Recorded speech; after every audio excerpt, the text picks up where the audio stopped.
네, 5주차 두 번째 시간입니다. 69페이지에 반가로 3번에 동그라미 3번 상속받은 주택. 상속받은 주택은 상속주택이라고 보통 이제 표현을 합니다. 이게 무슨 말이냐면은 상속받은 주택인데 부모님이 이렇게 있고요. 그 다음에 이제 자식이 이렇게 있어요. 자식이 있는데 같이 이렇게 사는 거예요. 같이 사는 건데 같이 살다가 아버지께서 이제 부모님이 돌아가시면서 이 집이 자녀한테 상속이 된 거예요. 이렇게 됐을 때 보유기간 및 거주기간을 어떻게 해야 되느냐라는 거죠. 이 소유권은 원래는 아버지한테 있잖아요. 부모님한테. 그래서 부모님 기준으로 보유기간과 거주기간을 계산하는 게 맞지만 동일세대, 그죠? 동일세대에 있죠. 전제 조건이 동일세대로서 같이 이렇게 거주하고 있다면 이거는 통산을 하겠다라는 의미예요. 왜? 요즘 이제 부모님을 이렇게 봉양을 하려고 하는 그런 젊은 친구들이 많이 줄어들고 하다 보니까 세금 면에서 그런 부분을 좀 혜택을 줌으로써 그런 사회적 분위기를 부모님을 모시고 하는 그런 사회적 분위기를 조장하고자 이런 규정을 둔 거예요. 그래서 이런 동일 세대에서 이렇게 있을 때 돌아가시면서 이렇게 상속이 되면 예전에 아버지 어머니가 보유 거주했던 기간도 통산을 하겠다라는 의미입니다. 그렇게 이해를 하시면 되고요. 그 다음에 밑에 박스 재건축한 주택의 보유 및 거주 기간인데 제가 아까 말씀드린 거는 다 이렇게 통산을 했잖아요. 그거는 일반적으로 여기 보면은 박스에 동그라미 2번 도정법에 따라 재건축한 경우예요. 도정법에 따라서 그래서 보유기간은 포함을 하고요. 거주기간은 포함하지 않는다. 그죠? 요게 좀 예외. 그러니까 일반적으로는 아까 제가 말씀드린 위에 반가로 3번에 1번의 재건축, 동그라미 1번 재건축은 보통 공사기간 땅으로 있을 때는 포함을 하지 않아요. 그게 당연한 거잖아요. 땅으로 소유한 거기 때문에. 그렇지만 도정법이라고 도시 및 주거환경정비법이라고 도정법이라고 해서 이 법에 따라 재건축을 한 경우에는 예외적으로 보유기간은 같이 땅이지만 땅으로 보유하고 있었지만 이때는 보유기간은 같이 기산을 해주겠다. 같이 더해주겠다. 왜? 도정법에 따라서 하게 되면 여러 가지 혜택도 있고 하니까 이쪽 법에 따라서 재건축이 일어날 수 있게끔 이렇게 이제 유도하기 위해서 법이 이렇게 나와 있는 겁니다. 근데 거주 기간은 실제로 살고 있지 않았기 때문에 땅이잖아요, 맨 땅. 그렇기 때문에 거주 기간은 포함되지 않습니다. 이해하시면 되고요. 법에 따라 했기 때문에 보유 기간은 혜택이 있다. 이렇게 이해하시면 돼요. 그 다음에 9번, 양가로 9번, 보유기간 및 거주기간 특례, 소득세법 시행령 154조 1항. 소득세법상 1세대 1주택으로 비과세가 되기 위해서는 원칙적으로 해당 주택을 2년 이상 보유해야 되고, 또한 그 주택이 지정지역 안에 있는 경우에는 보유기간 중 2년 이상 거주해야 된다. 2년 이상 보유하고 어떤 특정 지역은 2년 이상 거주해야 됩니다. 그러나 1세대가 양도할 현재 국내 1주택을 보유하고 있는 경우로서 다음에 언에 해당되는 경우에는 보유기간 및 거주기간의 제한을 받지 않는다. 이게 무슨 말이냐면요. 기본적으로 보유기간이 2년 이상이어야 돼요. 그죠? 그 다음에 거주기간. 조정대상 지역이나 이런 데에서는 보유기간 중 2년 이상 거주를 해야 돼요. 그래야지만 여러 가지 혜택이 돼요. 혜택을 받을 수가 있어요.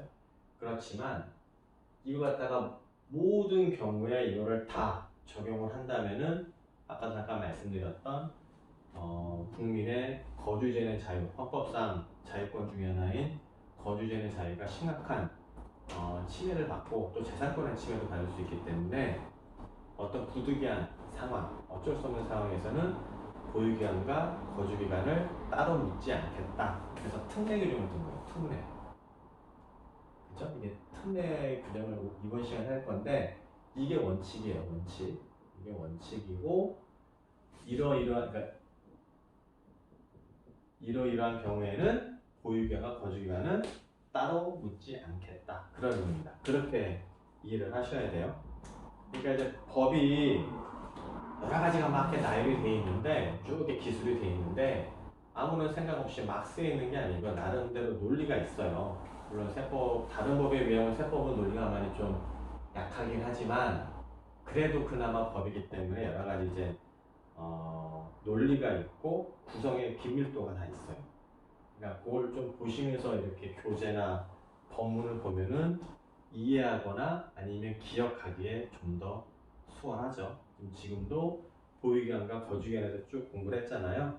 근데 이런 거를 충족 하나 하지 않아도 되는 특별한 예가 있다. 특례를 두었다. 왜? 이걸 다 일일이 만족시킬 수가 없는 상황이 틀림없이 있거든요. 그걸 갖다 법에 나열을 한 거예요. 나열을. 자, 다음 페이지 70페이지 보도록 하겠습니다. 그럼 특례 중에 어떤 것이 있는지 하나씩 보도록 할게요. 건설임대주택.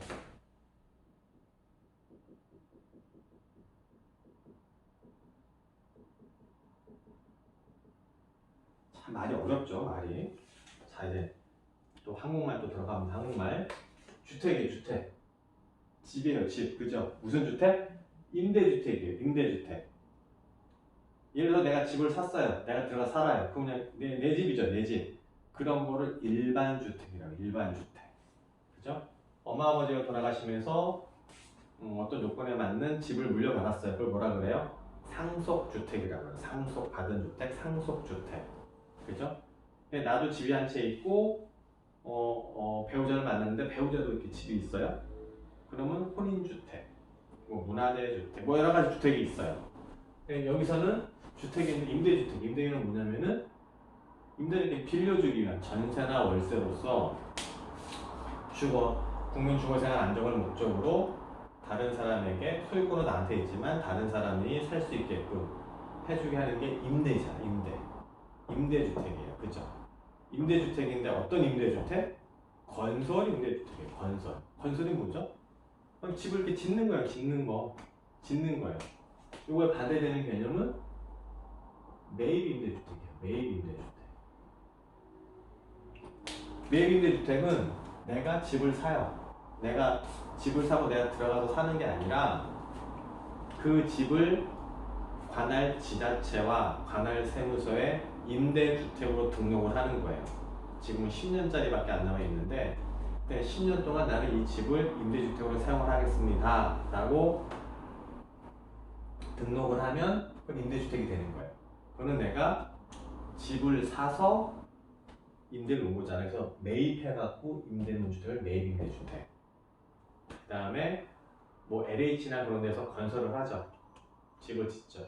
그리고 사회 저소득층이나 취약 기반층을 대상으로 그분들을 우선 입주권을 준단 말이에요. 그런 거는 건설임대예요. 건설임대. 그죠? LH가 직접 지어서 임대를 하는 거잖아요. 건설임대라고. 건설임대. 이해되시죠? 자, 그래서 이게 용어가 일단 이렇게 되고 용어가. 그래서 70페이지 반가로 1번 건설임대주택. 첫 번째 줄 민간임대주택에 관한 특별법. 그러니까 민간임대주택법에 따른 민간건설임대주택 또는 공공주택특별법에 따른 공공건설임대주택. 그러니까 다 일단 건설임대예요. 취득하여 양도하는 경우로서 해당 건설임대주택의 임차일로부터 해당 주택의 양도일까지 기간 중 세대 전원이 거주한 기간이 5년 이상인 경우에는 아까 말한 보유와 거주기간을 묻지 않겠다. 무슨 말인지 이해가 되세요? 이해 안 됩니다. 이해 안 돼요. 이거만 봐갖고는 절대 이해가 안 돼요. 이 문구만 봐갖고. 예를 들어 또 설명드릴게요. 자, 보세요. 판교 아시죠? 판교에다가 이제 LH가 건설인데 집을 아파트를 건설하고요. 그 다음에 임대를 놨어요. 그죠? 임대를 놨어요. 그래갖고 이제 이게 시간이 지나니까 어느 정도 지나면은 이게 이제 그 임대 들어온 사람한테 그냥 분양 입주권을 그 사람 소유권으로 이렇게 하게끔 이렇게 맺었거든요. 그래서 뭐가 문제냐면 내가 이 집을 그때 들어갔다 내가 자격이 돼서 LH에서 하는 임대 아파트에 임대 아파트라고 하고요. 임대 아파트 케이스를 알고 이 본문을 보면 쉬운데 본문만 보면은 참 이해하기 힘들어요. 이해하기가 임대 아파트인데 여기는 이제 아까 말씀드린 사회 저소득층, 그다음에 취약계층, 뭔가 이제 사회적 배려를 필요로 하는 사람 이런 분들이 이제 주로 다 들어가 있어요. 주로 입주를 하는데 그래서 입주하는 조건이 뭐냐면은 입주를 하고 나중에 10년 뒤에 이 집에 대해서 감정가로 소유권을 주겠다. 만약에 내가 이 집에 들어가 있어요. A라는 사람이요. 그러면 10년 뒤에 감정가액으로 이걸 받는 거예요. 그때는 소유권이 넘어가요. 소유권이. 이런 거를 계약을 하고 많은 사람들이 여기에 입주를 했어요. 그죠? 그러면 예를 들어서 이 사람이 여기 쭉 살다가 이제 소유권을 받았어요. 그죠? 소유권을 받았고 그 다음에 이제 이 집에서 뭐 천년 만년 살 수는 없잖아요. 뭐 살면 좋겠지만 다른 데 더 이제 좋은 데로 이사 갈 수도 있고 뭐 여러 가지 이유로 이 집을 떠나서 다른 지역이나 다른 아파트로 아니면 다른 주택으로 뭐 얼마든지 거주지의 자유가 있기 때문에 이사를 갈 수가 있단 말이에요. 그런데 아까도 잠깐 얘기했지만은 뭐 보유기간이나 거주기간의 요건을 어떻게 충족해야 된다고요? 내가 소유할 때, 그죠? 소유하면서 소유하는 그 소유권이 나한테 있을 때 보유와 거주의 의미가 있는 거지 다른 사람 집은 뭐 그 의미가 없는 거예요. 그죠? 이거는 뭐죠? 임대를 있을 때는 내 게 아니에요. 그죠? 쭉 임대 아파트로 있는 거예요. 그죠? 그러다가 이제 10년이 지났어요. 그죠? 10년이 지나서 소유권이 딱 넘어왔어요. 이렇게 A로. 그러고 나서 한 1년 있다가 1년 후에 이 집을 팔아요. 예를 들어서. 그러면 원칙으로 보면 지금까지 내용을 바탕으로 보면 내 게 아니기 때문에 내가 이거를 보유나 거주기간 이걸 뭐 어떻게 계산 뭐 이거 여기까지는 안 들어가는 거예요. 그죠? 여기까지는 안 들어가잖아요. 10년까지는. 여기까지는 포함이 안 되잖아요. 그죠? 그리고 내가 소유권을 받은 요 1년만 지금 포함이 되는 게 원칙이에요. 그렇지만 여기가 어떤 주택이라고 했죠? 사회적으로 배려가 필요한 분들이 들어간 그런 아파트들이에요. 임대주택.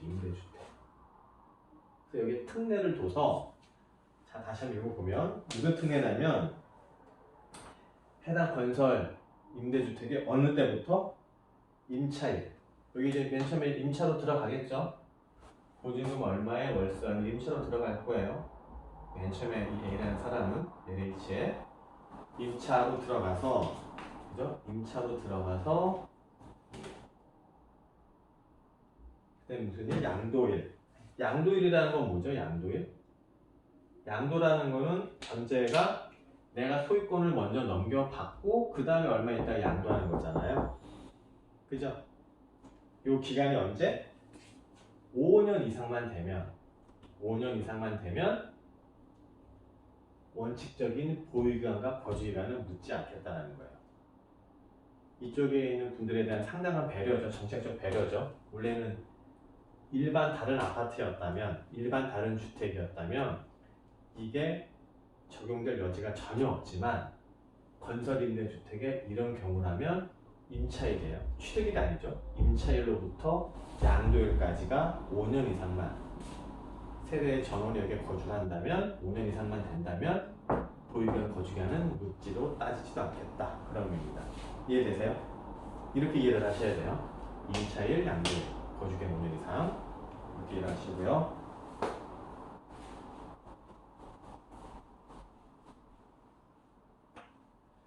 그 다음에 방가로 2번 공공사업용으로 협의매수 또는 수용되는 경우 주택 및 그 부수토지의 전부 또는 일부가 공익사업법, 공공사업을 위한 토지 등의 취득 및 보상에 관한 법률, 그러니까 줄인 말로 공익사업법이라고 합니다. 공익사업법, 공익사업법에 의한 협의매수, 수용 및 그 밖의 법률에 의하여 수용되는 경우로서 양도일로부터 또는 수용일로부터 5년 이내에 양도하는 그 잔존주택 및 그 부수토지를 포함하는 것으로 본다. 이게 무슨 말이냐면요.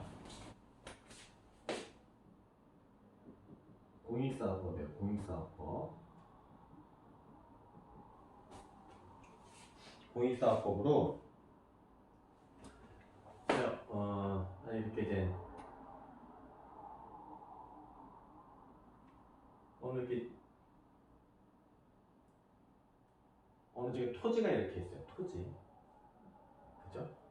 그래갖고 이쪽 지역에 어떤 공공의 목적, 즉 공익을 위해서 국가에서 이만큼 토지를 수용을 했어요. 수용. 근데 이 토지는 이 울타리라는 게 집이 이렇게 있었어요. 집. 마당 넓은 집이에요. 예를 들어서. 그래서 이때 수용을 먼저 한 거예요. 어떤 공익을 위해서. 남아있죠. 그래서 공익 목적으로 이 땅이 이만큼 수용이 됐고, 여기서 사는 분은 또 이 집터도 좋고 해서 계속 이제 여기서 사시는 거예요. 그래서 이렇게 있다가 또 다른 공익 목적을 위해서 나머지 부분 다 수용된 거예요. 이때는 집하고 토지가 다 이렇게 수용이 됐어요. 이렇게 됐을 때 어떻게 돼야 되느냐 이거죠. 예를 들어서 이 사람이 이 집을 짓고 이렇게 이제 살게 된 지가 한 1년 정도 됐어요. 그런데 수용이 된 거예요. 수용은 어떤 의사죠? 내가 집을 판다. 내가 집을 파는 거는 자발적 의사예요. 자발적 의사. 스스로 이제 합리적 판단을 하는 거죠. 합리적 판단과 의사결정을 하는 거고, 근데 국가에서 어떤 공익 목적으로 이 집을 협의 매수나 수용을 한다 라고 하는 거는 나의 판단보다는 국가적 판단이 먼저 있었고, 그렇게 이 집이 수용이 되면은 나의 의사랑 상관없이 이 땅을, 아니 이 집과 땅을 국가에 파는 거예요. 양도하는 거예요. 그죠? 그럼 나의 자발적 의사는 들어가 있지가 않아요. 자발적 의사가 있어야 거주 요건과 조정지역 대상적의 보유 요건과 거주 요건 이런 원칙적인 얘기가 들어가는 건데, 합리적 판단에 의한 자발적 의사 결정 과정이 전혀 없잖아요. 그죠? 그렇기 때문에 이름을 묻지도 않는 거고요. 그 다음에 여기 전체가 다 수용되면 좋겠지만 일부가 수용됐다가 나중에 또 이렇게 수용된 거예요. 이것도 마찬가지로 보유 요건과 거주 요건을 엄격하게 적용을 한다는 거는 나의 자발적 의사와 반하는 거기 때문에 이럴 때는 그런 걸 묻지 않는다는 거예요. 그죠? 공익을 위해서 국가가 먼저 가져가니 국가가 이제 어떤 보유기간과 거주기간의 어떤 그 규제를 두는 거는 주택에 대한 투기나 주거생활을 안정시키고 주택가격을 안정시키기 위해서 하는 거거든요. 그런 공익 목적이 있는데 이건 다른 공익 목적이에요. 공익과 공익이 부딪히면 또 공익이잖아요. 공익이 있기 때문에 이거에 대해서는 보유기간과 거주기간을 묻지도 따지지도 않겠다는 거예요. 이해되세요?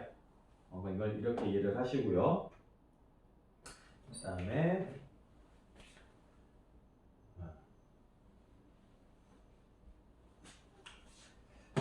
반가로 3번 해외 이주 근무상 형편으로 세대 전원이 출국한다는 거는 이민 가는 거예요. 이민 가는 거예요. 이민을 가면 다른 나라 미국이나 캐나다나 호주나 유럽인 쪽으로 가잖아요. 예를 들어서요.